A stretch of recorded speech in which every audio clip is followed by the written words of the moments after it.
Hi, everybody. Welcome to episode 419 of the Real Estate Sessions podcast. As always, thank you so much for tuning in. Thank you so much for telling a friend.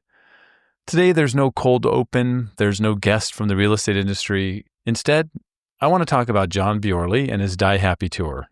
As most of you know, late in 2023, John decided to embark on the Die Happy tour. On this tour, he was able to visit many family and friends, attend his own wake in Rome, New York, and have lots of other adventures along the way. But as John's condition progresses, the Die Happy tour is entering the next phase. John's no longer traveling. John is no longer receiving any treatment to try to curtail the cancer.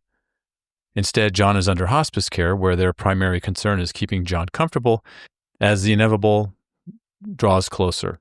I've had many conversations with John in the last few months, and my favorite is when John described that his oncologist at his last meeting, I think in April, basically said, "John, I'm firing myself. I'm no longer going to be working for you.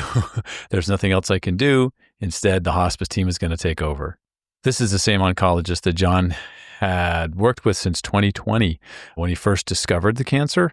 John has told me many times how amazed this doctor was with John's condition and the way he was able to continue the tour.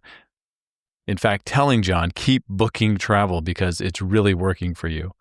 But obviously at this point, that's no longer the case. I've asked John, what are the things they tell you to watch for? What are you, as you continue down this path? And he said there were three things, very straightforward things. One would be fatigue. Second would be loss of appetite. And third would be increased pain. Now, the pain can be taken care of, and we know John's got some fairly good drugs to help him with that. As far as appetite goes, he's definitely lost a little bit of weight, but he still has an appetite. He's still eating meals. In fact, I'll share more about that in a second. And fatigue has definitely hit him in a different way. There are times and certain days where he really just wants to sleep, but there are other days where he has a lot more energy. He's up and about. And to show you how that works, we'll talk about what Paul, his son, and I, and Vernon, another good friend of John's, are doing to kind of keep John engaged with life. So I mentioned the next phase. I like to call the next phase the golf portion of the Die Happy tour. It is underway in earnest. I've made 3 trips out to Phoenix, Paul as well, and we've met Vernon there and taken John out onto the golf course at Aguila, the city course down in Laveen, right against South Mountain, for 3 rounds of golf over the last couple of months.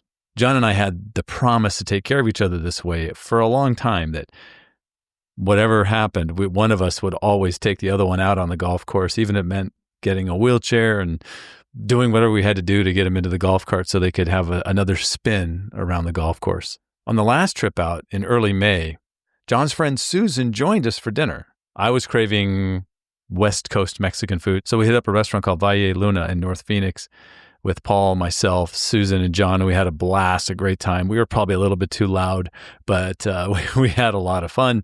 And the next day, we were able to get that 3rd round of golf in with John. Now, he's not playing per se, but he does grab the driver once or twice around and gives it a whack.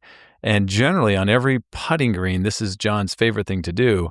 He'll find the person in the worst situation, farthest away from the pin on the green, and he will roll a putt for them from their spot so they get a little bit of advantage over the other 2 who hit the ball closer. It's a lot of fun. John has a blast doing it.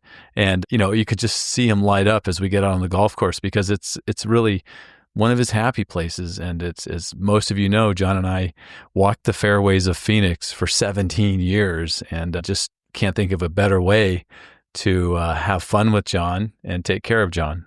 Trip number 4 is planned. On Father's Day, June 15th, Paul and I will meet with Vernon and John again. This time, we're going to play TPC Scottsdale, the same golf course that hosts the Waste Management Open. John and I have played that course before, so has Paul, Vernon as well.